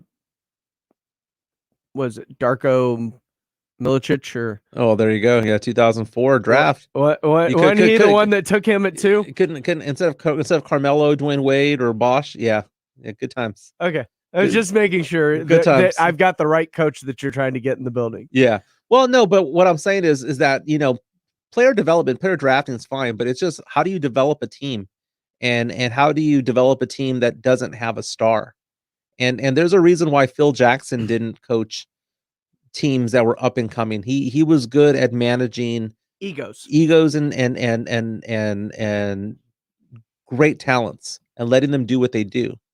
And Pop was like that as well. Pop never had a season where he had to build the Spurs because his first season was having Tim Duncan on the roster. Mm-hmm. So this is all foreign, and now what worked in the past is generational too. Because the 19, 20, 21-year-old players have a different mentality than the 30, 31. And I'm not going to go in there and be the old man and say, well, the younger players just don't have as strong as be that guy. Yeah. Well, go ahead and be him. But no, I don't believe in that. I just believe that you talk to people differently based on what they're going to listen to. And I don't think that the way Pop does things is the way that young men that it sparks them. And at the same time, the Spurs didn't bottom out. The Spurs tried to reload. And the hardest part about being a Spurs fan right now is seeing them get that 12th pick, because I've seen for many, many years teams like the Indiana Pacers who've just been, they don't suck. They're not really good. They're on a treadmill going 41-41 every year. I like to call that the treadmill of mediocrity. Yeah. And the Rockets and Daryl Morey's early tenure as he was trying not to bottom out, but wheeling and dealing Kyle Lowry and Lamb and, all these pieces to what eventually ended up being the James Harden trade. Yeah. Like it took him a while to get that superstar in the door and then have that superstar to be able to lure other superstars with. But he tried to do it without bottoming out, and it's a long process sometimes. Yeah, and Spurs fans will get mad at me by saying that I'd rather see the Spurs go 21-61 than 41-41. And the reason is because you have to rebuild through the draft. That has been the Spurs method of success. David Robinson was the number 1 pick. Sean Elliott was the 3 pick. Tim Duncan was the 1 pick. And yeah, the Spurs did get Tony later on at 28, I believe, and Manu in the 50s. 57. Yeah, so I understand that, but that doesn't always happen. I mean, you look at the playoffs now, right? Look at the playoffs now. Most of the teams are rolling out with players that were drafted in the top 10. And if the Spurs are out there trying to get 12, or are going to be picking 12, it's harder. It's harder. It's not impossible. I mean, the last 10 years, Donovan Mitchell, Devin Booker, Giannis, Kawhi Leonard, Jimmy Butler, they were available at 12, right? But it's harder to do it that way because there's some years where you don't have that talent pool. And I just wish the Spurs bottomed out, and I can't wait. I can't wait for the Pop tenure to be over. I told you at the beginning of the show I wish Spurs fans could feel the joy that I have as a Rocket fan right now. Because I have hope. Because I saw my young guys play. I saw flashes of wow, I really like that out of these young guys. Yeah. Kind of like what you had in the bubble, only like really during the regular season. Well, I mean, for an extended amount of time. During the commercial breaks, you and I were talking about how we were both huge Houston Oilers fans. Yep. And I remember back in the day when Steve McNair was drafted, and they're like, "No, he's going to sit behind Chris Chandler for 2 or 3 years." No, he's not. And he did for a little while, you know. And I think that was kind of the NBA way for a while of let's draft these players, let's have them ride the pine, go to the G League, you know, and all of this different stuff. And really, that doesn't work anymore, man. That does not work. Why not anymore? It doesn't work because of ego. It doesn't work because of going and playing somebody in Austin. That level of competition, like, okay, I play tennis, right? I play competitive tennis, men's league or whatnot, right? I'm not going to get better playing worser players. Oh, so you're saying you don't want to play against me? You're probably faster than me, right? But you play better by playing up to competition. So when you see Luka beat up on players, doing really well in the G League, it's because he's better than those players. Having him just marinate over there I understand for a little while, fine, send him out there, get some reps. I get that. But having it be longer than 1 month or 2 months makes absolutely no sense. I get the getting the reps thing, but it's the getting the reps, then pulling him to San Antonio just to sit and watch. Yeah, exactly. And in favor of who? A 34, 35-year-old Rudy Gay? Yes. In favor of who? Patty Mills, who's been in the league for 12 years? Yes. I mean, that makes no sense. Why rely on players because we're trying to win games, Michael. And I swear, man, jeez. Try to win games. They didn't need to try to lose games. We're trying to win games, Michael. And they have 57 million in cap space this year. I swear, if they go out and just get a poo-poo platter or run it back with DeMar, Rudy, and Patty all brought back. I'm securities licensed. I sell investments for a living, right?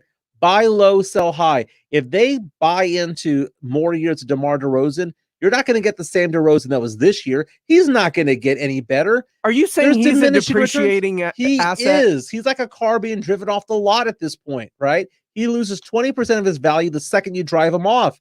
Why is that? It's because he's in his 30s. And he's not going to get better. So then what's Rudy Gay if DeMar is a new car you drive off the lot that depreciates? Oh, man, he's like the car from Shaft. He's 1974 Seville or whatever that is. But it's so bad, man. It's so bad. The Spurs needed to bottom out, and I hate Spurs fans. Dude, understand. Seeing the Spurs get the last spot in the playoffs, we need to make the tournament. We need more ping pong balls. We need more ping pong balls because there's a big difference in when the Spurs got Tim Duncan, right?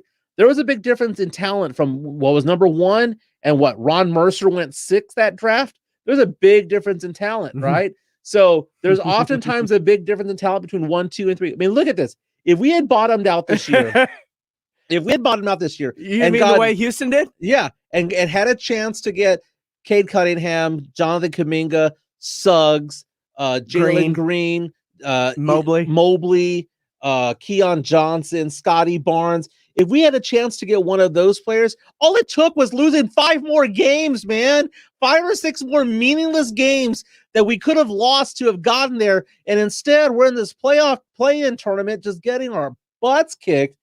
Oh my God, just bottom out. And it's not like they didn't know that this was already a stacked draft. They knew that this is one of the best drafts that we've had in the last 20 years, probably the 3 strongest ones. This is like a 2004 draft. This is like a 96 draft where you had a bunch of star quality players out there. Now, I am hopeful the Spurs get like a Josh Giddey or an Alperen Sengun, or they get like a Jalen Johnson. I'm optimistic that one of those players is going to be available, but I swear if the Spurs draft Isaiah Jackson, I'm going to just punch. Why? Because what year is it, man?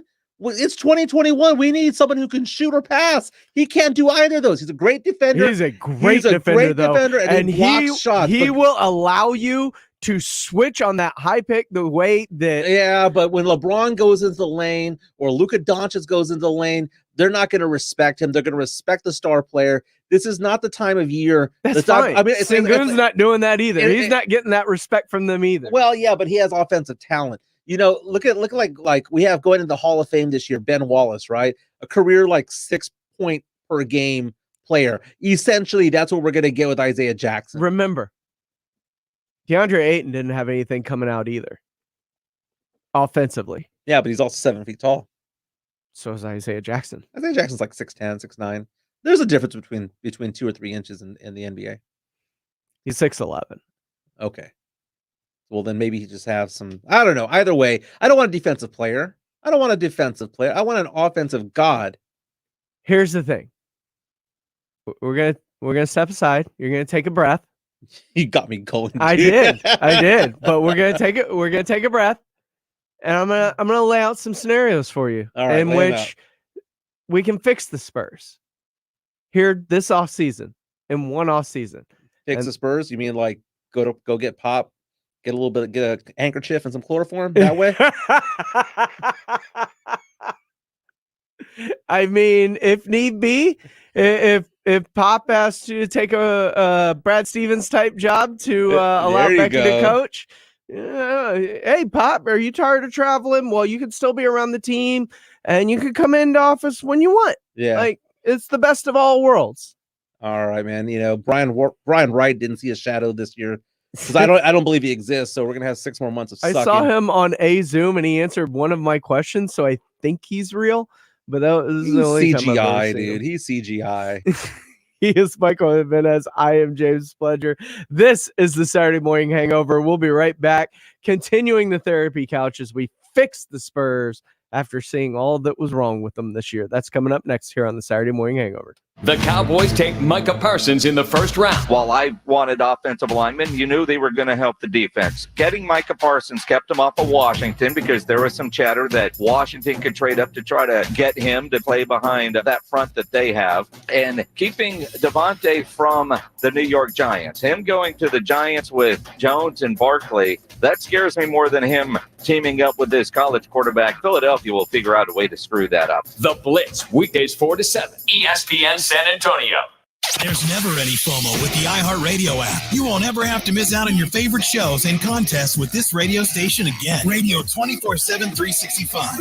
We're here when you want us. Stay connected and listen anywhere when you download the free iHeartRadio app. Progressive Motorcycle presents Road wisdom from the motor. To find your balance, keep riding. And if you stop, put your feet down so you don't fall. Progressive Motorcycle also presents roadside assistance. Progressive Motorcycle, for those who were born to ride. Progressive Casualty Insurance Company and Affiliates. At Lowe's, we're your go-to for great gardening values every day. That's why we've lowered our price on select bagged mulch, now starting at just $2.88 a bag. Mulch helps prevent weeds and retains moisture. And when you put it down around trees, shrubs, and flower beds, you'll see how beautiful it makes your outdoor space. Just in time to welcome back family and friends. Shop online and pick up in store. Lowe's, home to the best part of summer. Selection and product availability vary by location. While supplies last, U.S. only. Excludes Alaska and Hawaii. Rob Thompson here for Alamo Cycleplex. If you're looking to purchase a new power sport toy, I want you to head over to Alamo Cycleplex. First of all, they've got the biggest selection you're going to find in San Antonio. 7 of the very best brands all under one roof. Secondly, because of their size, they have inventory. If you're looking for something specific, if you're looking for a slingshot, a Vanderhall, anything from the Honda Fun, and they have got it at Alamo Cycleplex right now. What are you waiting on? Head over with your family, see what they've got. The test track is in back. The service is unparalleled. The guys selling the vehicle vehicles, man, they know exactly what they're talking about. Alamo Cycleplex is over on De Zavala and I-10. They're easy to get to, and the fun starts there. Let's face it, summer is here. You have earned the fun that you're going to have, and there's no better fun than on an Alamo Cycleplex toy. If it's got 2 wheels, 3 wheels, no wheels on the water, or 4 wheels around the lease, they have it at Alamo Cycleplex. Grab the family, head over today. You've earned it. Head over to Alamo Cycleplex. Check out their website, alamocycleplex.com.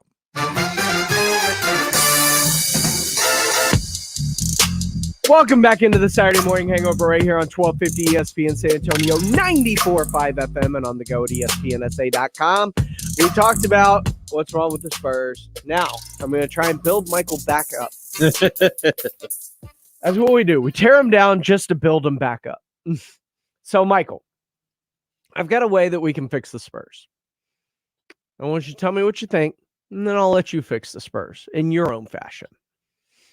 But for me, the San Antonio Spurs have 2 glaring issues on this roster, other than the fact that they don't play their young guys. The other 2 glaring issues that I have are the fact that they don't have a big that can switch. Jakob Poeltl, as great as he was defensively in the paint, he is a liability for everybody trying to get him to switch out on the perimeter, and the Spurs got eviscerated every single time by that. Mm-hmm. $10 million a year, Yak's best suited to be coming off the bench. His pay plus his skill set says, we need you. You serve an important piece on this team. That's not in the starting lineup, though. Mm-hmm. I brought up Isaiah Jackson. You brought up Isaiah Jackson. And you're scared of his offensive potential. He's shown flashes of being able to shoot. We've got a very well-renowned shooting coach. The one thing that you can't teach is defensive ability. And he blocked shots in a manner similar to which another guy that used to play for Kentucky did, Anthony Davis. Sometimes you just have a knack for being able to judge block shots and to be able to disrupt the way he does. And not only does he disrupt around the rim with his length and athleticism, but that athleticism allows him to switch out onto the perimeter, similar to a way that Anthony Davis did. He's a guy that I do believe helps the Spurs in a way that they need help. After that, because the other thing the Spurs sorely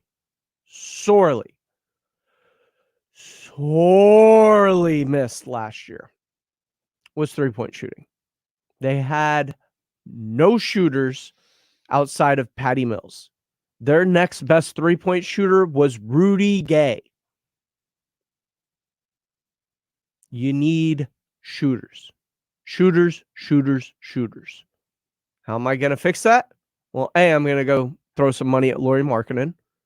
No. A career 41% three-point shooter. No. Yes. Yeah, I'm not done. I've got money to burn. We got a salary cap floor to reach, as you mentioned. I'm going to go out and get me a Doug McDermott.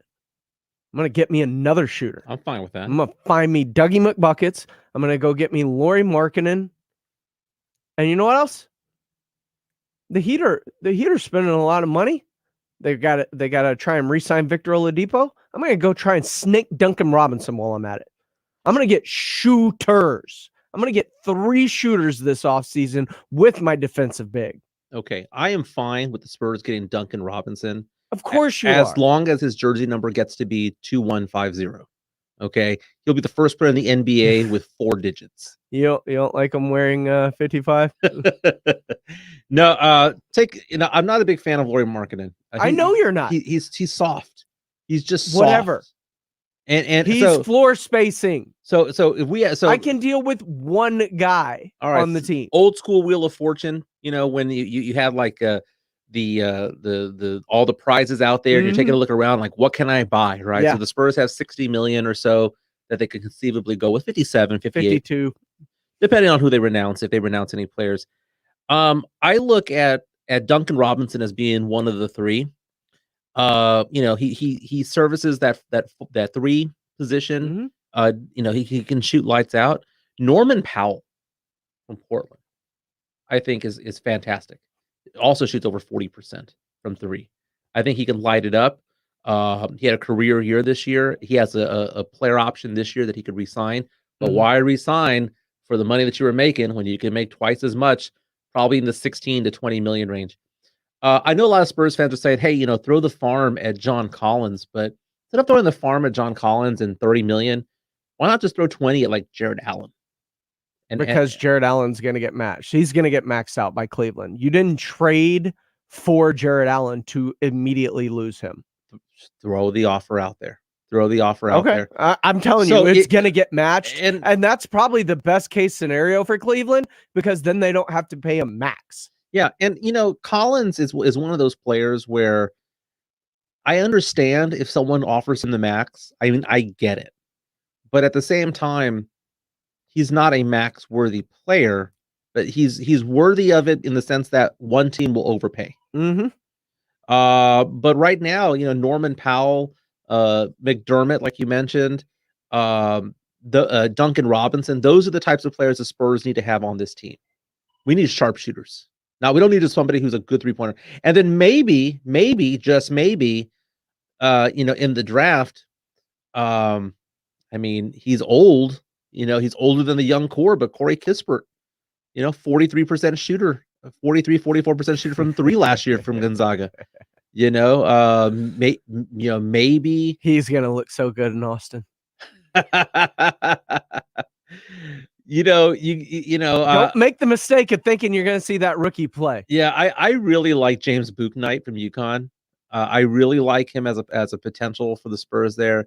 We've had so much fun. What I've noticed with your free agency, your way of fixing the Spurs is just by getting a whole bunch of more guards. Well, maybe that means because we need to replace one, because we're assuming that DeRozan's not coming back. You have his replacement on the roster. Potentially in Lonnie Walker. Yeah.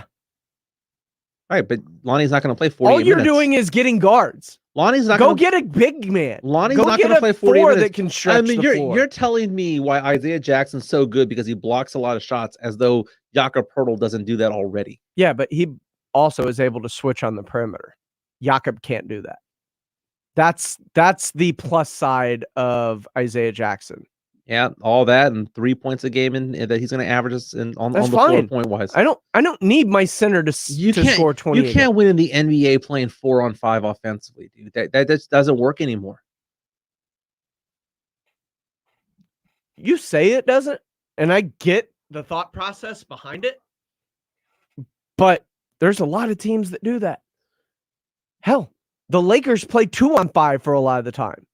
No, but they have like Caruso out there, and they've got other players who can go off and they have shoot. Caruso out. The Lakers' fatal flaw is they spent money bringing in Gasol, Harrell, and Drummond to pair with AD. Too many bigs. There's too many of one thing. You don't need that many, and they're all old school bigs. What you need are floor spacing bigs. The one thing that LeBron and Isaiah Jackson's not going to floor space squat.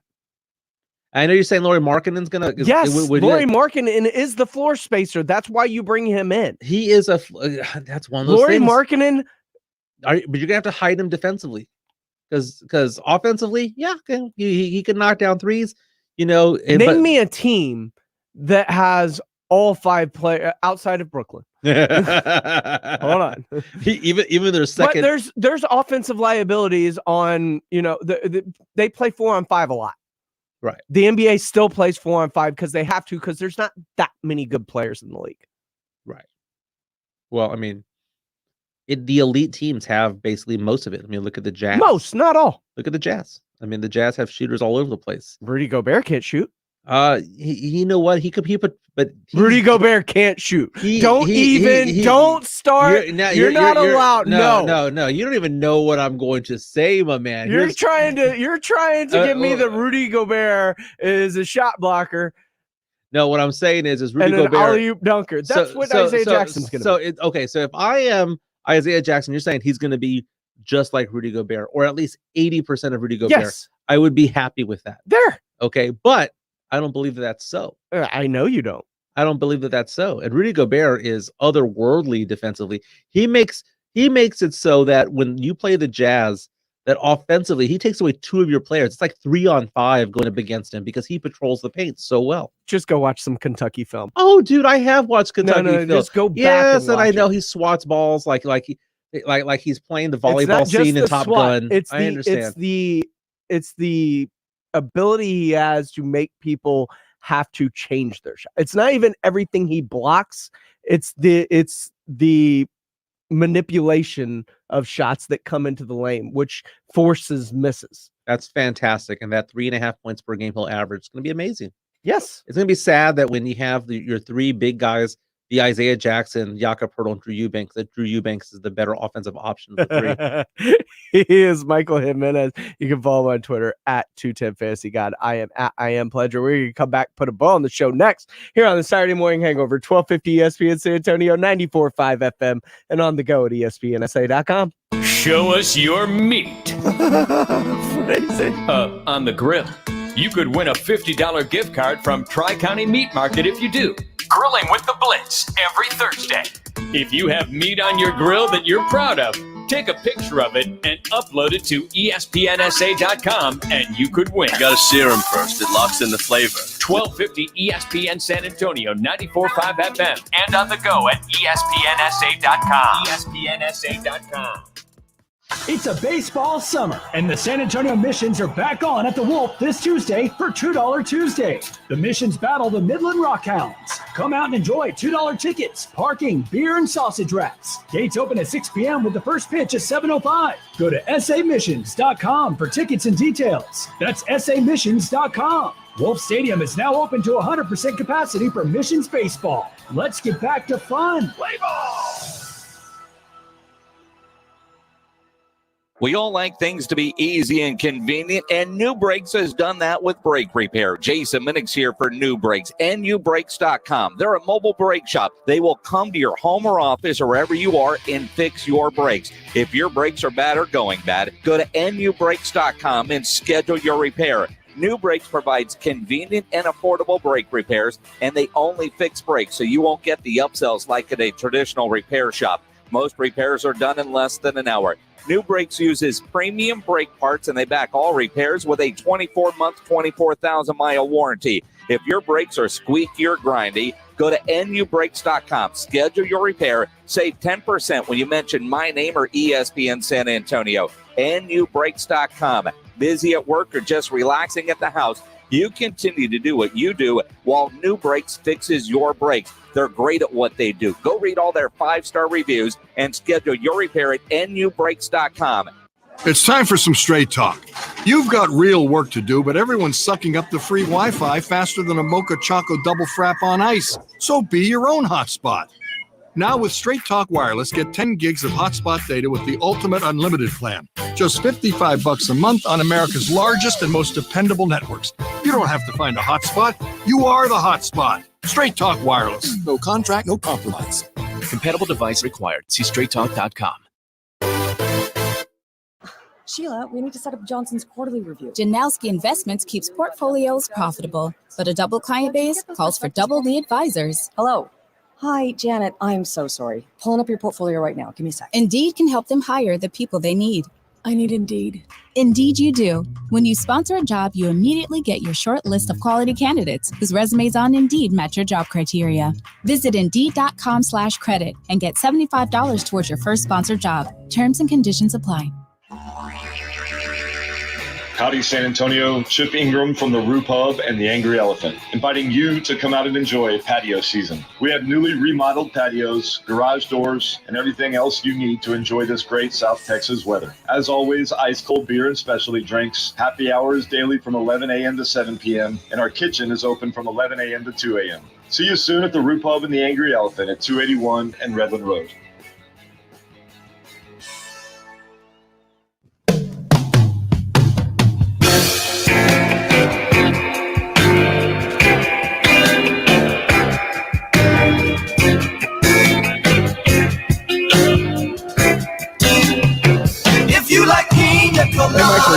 song's about?